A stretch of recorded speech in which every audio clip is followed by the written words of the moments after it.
Nombre, chapitre 4. L'Éternel dit à Moïse et à Aaron, parmi les Lévites, compte les descendants de Kehath en fonction de leur clan, de leur famille. Compte les hommes âgés de 30 à 50 ans, tous ceux qui sont aptes à exercer une fonction dans la tente de la rencontre. Voici les fonctions des descendants de Kehath dans la tente de la rencontre, ils seront chargés du lieu très saint. Au moment du départ du camp, Aaron et ses fils viendront démonter le voile et en couvriront l'arche du témoignage. Ils mettront dessus une couverture de peau de dauphin et ils étendront par-dessus un drap entièrement fait d'étoffe bleue, puis ils placeront les barres du coffre. Ils étendront un drap bleu sur la table des pains consacrés et ils mettront dessus les plats, les coupes, les tasses et les gobelets pour les offrandes de produits liquides. Quant au pain, il restera sur la table. Ils étendront sur ces éléments un drap cramoisi, qu'ils envelopperont dans une couverture de peau de dauphin, puis ils placeront les barres de la table. Ils prendront un drap bleu et couvriront le chandelier, ses lampes, ses mouchettes, ses vases à cendre et tous les vases à huile destinés à son service. Ils le mettront avec tous ses ustensiles dans une couverture de peau de dauphin, puis ils le placeront sur le brancard. Ils étendront un drap bleu sur l'autel d'or et l'envelopperont dans une couverture de peau de dauphin, puis ils placeront des barres sur l'autel. Puis ils placeront les barres de l'autel. Ils prendront tous les ustensiles employés pour le service dans le sanctuaire, les mettront dans un drap bleu et les envelopperont dans une couverture de peau de dauphin, puis ils les placeront sur le brancard. Ils retireront les cendres de l'autel et ils étendront sur l'autel un drap pourpre. Ils mettront dessus tous les ustensiles destinés à son service, les brûle-parfums, les fourchettes, les pelles, les bassins, tous les ustensiles de l'autel, et ils étendront par-dessus une couverture de peau de dauphin, puis ils placeront les barres de l'autel. Une fois qu'Aaron et ses fils auront fini de recouvrir le sanctuaire et tous ses ustensiles, les descendants de Kehath viendront pour les porter au moment du départ du camp. Cependant ils ne toucheront pas les choses saintes, sinon ils mourraient. Telle est la charge attribuée aux descendants de Kehath concernant la tente de la rencontre. Éléazar, le fils du prêtre Aaron, sera chargé de la surveillance de l'huile du chandelier, du parfum odoriférant, de l'offrande perpétuelle et de l'huile d'onction. Il sera chargé de la surveillance de tout le tabernacle et de tout ce qu'il contient, du sanctuaire et de ses ustensiles. L'Éternel dit à Moïse et à Aaron, n'exposez pas la branche des clans des Kehathites à être exclus du milieu des Lévites. Faites ceci pour eux, afin qu'ils vivent et ne meurent pas quand ils s'approcheront du lieu très saint. Aaron et ses fils viendront et placeront chacun d'eux dans son service et dans sa charge. Ils n'entreront pas pour voir, ne serait-ce qu'un instant, envelopper les choses saintes, sinon ils mourraient. L'Éternel dit à Moïse, compte aussi les descendants de Guershon en fonction de leur famille, de leur clan. Tu feras le dénombrement de tous les hommes âgés de 30 à 50 ans qui sont aptes à exercer une fonction dans la tente de la rencontre. Voici les fonctions des clans des Guershonites, le service qu'ils devront effectuer et ce qu'ils devront porter. Ils porteront les tapis du tabernacle ainsi que la tente de la rencontre, sa couverture et la couverture de peau de dauphin qui se met par-dessus, le rideau qui est à l'entrée de la tente de la rencontre, l'étoile du parvis et le rideau de l'entrée de la porte du parvis qui entoure le tabernacle et l'autel, leur cordage et tous les ustensiles qui en dépendent. Ils effectueront tout le service qui s'y rapporte.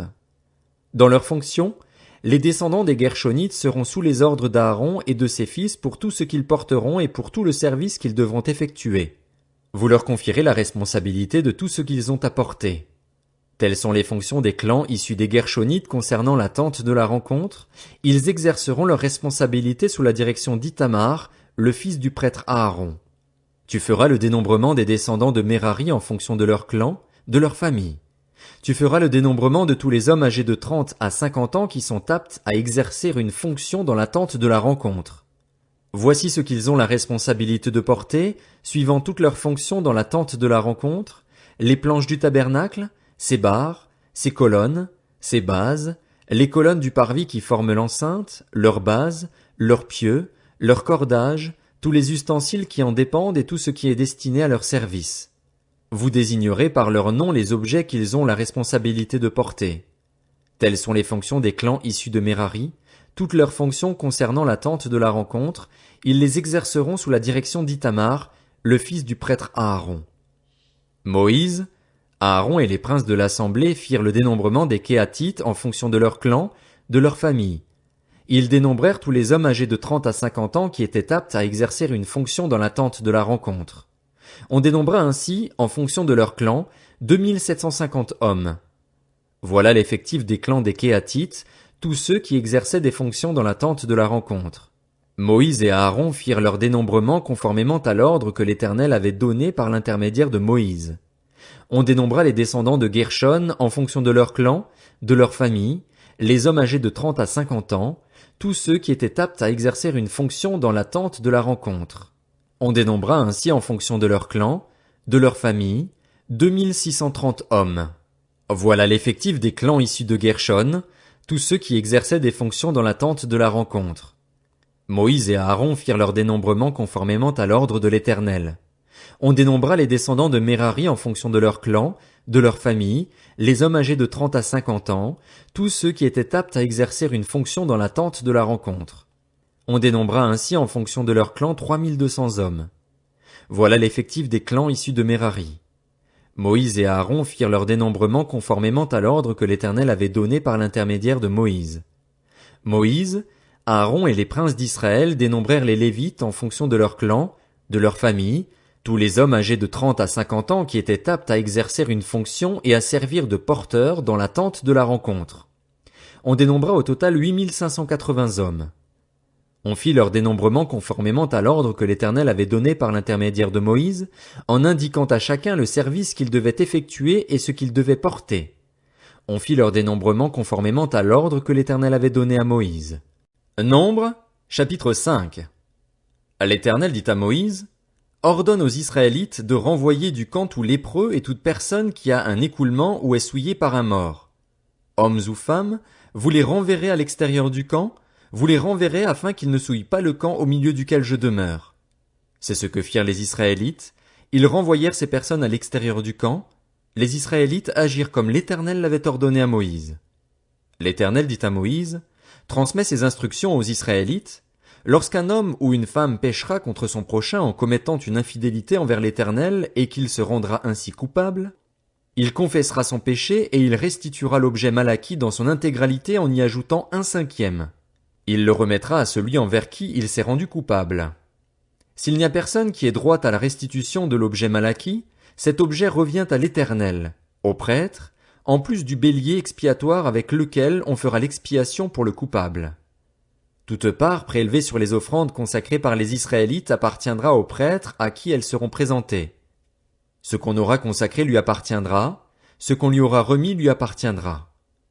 L'Éternel dit à Moïse, transmets ces instructions aux Israélites. Supposons qu'une femme se détourne de son mari et lui devienne infidèle, qu'un autre couche avec elle à l'insu de son mari et qu'elle se rende impure en secret, sans qu'il y ait de témoins contre elle et sans qu'elle soit prise sur le fait. Supposons que le mari soit saisi d'un esprit de jalousie et soupçonne sa femme, qu'elle se soit effectivement rendue impure ou non. Le mari amènera sa femme au prêtre et apportera en offrande pour elle 2 litres de farine d'orge. Il n'y versera pas d'huile et n'y mettra pas d'encens, car c'est une offrande de jalousie, une offrande de souvenir qui rappelle une faute. Le prêtre fera approcher la femme et la fera se tenir debout devant l'Éternel. Il prendra de l'eau consacrée dans un récipient en terre, il prendra aussi de la poussière sur le sol du tabernacle et la mettra dans l'eau.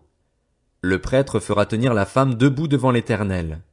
Il défera la chevelure de la femme et posera sur ses mains l'offrande de souvenir, l'offrande de jalousie, tandis que lui-même tiendra dans sa main l'eau amère qui apporte la malédiction. Le prêtre fera jurer la femme et lui dira, « Si aucun homme n'a couché avec toi, et si tu ne t'es pas tourné vers un autre que ton mari pour te rendre impur, sois reconnue innocente par cette eau amère porteuse de malédiction. Mais si tu t'es tourné vers un autre que ton mari était rendu impur, si un autre homme que ton mari a couché avec toi, le prêtre fera jurer la femme avec un serment de malédiction et ajoutera, que l'Éternel te fasse servir d'exemple dans les malédictions et les serments au milieu de ton peuple en faisant dessécher ta cuisse et enfler ton ventre, et que cette eau porteuse de malédiction pénètre dans tes entrailles pour te faire enfler le ventre et dessécher la cuisse. Et la femme dira, Amen. Amen. Le prêtre écrira ces malédictions dans un livre, puis les effacera avec l'eau amère. Il fera boire à la femme l'eau amère porteuse de malédiction et cette eau entrera en elle pour produire l'amertume. Le prêtre prendra l'offrande de jalousie des mains de la femme, fera le geste de présentation devant l'Éternel et l'offrira sur l'autel. Il prendra une poignée de cette offrande comme souvenir et la brûlera sur l'autel. C'est après cela qu'il fera boire l'eau à la femme. Quand il aura fait boire l'eau, si la femme s'est rendue impure et a été infidèle à son mari, l'eau porteuse de malédiction entrera en elle pour produire l'amertume. Son ventre enflera, sa cuisse se desséchera et cette femme servira d'exemple dans les malédictions au milieu de son peuple. Mais si la femme ne s'est pas rendue impure, si elle est pure, elle sera reconnue innocente et aura des enfants. Telle est la loi sur la jalousie, pour le cas où une femme se tourne vers un autre que son mari et se rend impure, et pour le cas où un mari saisi d'un esprit de jalousie soupçonne sa femme. Le prêtre la fera se tenir debout devant l'Éternel et lui appliquera cette loi dans son intégralité. Le mari sera considéré comme innocent, mais la femme supportera les conséquences de sa faute. Nombre, chapitre 6. L'Éternel dit à Moïse, « Transmets ces instructions aux Israélites, lorsque quelqu'un, homme ou femme, se consacrera tout particulièrement à l'Éternel en faisant vœu de naziréat, il s'abstiendra de vin et de boissons alcoolisées. Il ne boira ni vinaigre fait avec du vin, ni vinaigre fait avec une boisson alcoolisée. Il ne boira d'aucune liqueur tirée des raisins et il ne mangera pas de raisins ni frais ni secs. Pendant toute la période de sa consécration, il ne mangera rien de ce qui provient de la vigne, depuis les pépins jusqu'à la peau du raisin. Pendant toute la durée de son vœu de naziréat, le rasoir ne passera pas sur sa tête. Il sera saint jusqu'à ce que prenne fin la période pour laquelle il s'est consacré à l'Éternel. Il laissera pousser librement ses cheveux. Pendant toute sa période de mise à part pour l'Éternel, il ne s'approchera pas d'une personne morte. Il ne se rendra pas impur à la mort de son père, de sa mère, de son frère ou de sa sœur, car il porte sur sa tête la consécration de son Dieu. Pendant toute sa période de mise à part, il sera consacré à l'Éternel. Si quelqu'un meurt subitement près de lui et que sa tête consacrée devienne ainsi impure, il se rasera la tête le jour de sa purification, il se la rasera le 7e jour. Le 8e jour, il apportera au prêtre 2 tourterelles ou 2 jeunes pigeons à l'entrée de la tente de la rencontre. Le prêtre sacrifiera l'un en sacrifice d'expiation et l'autre comme holocauste, et il fera pour lui l'expiation du péché commis à cause de ce mort. Le naziréen reconsacrera ainsi sa tête ce jour-là.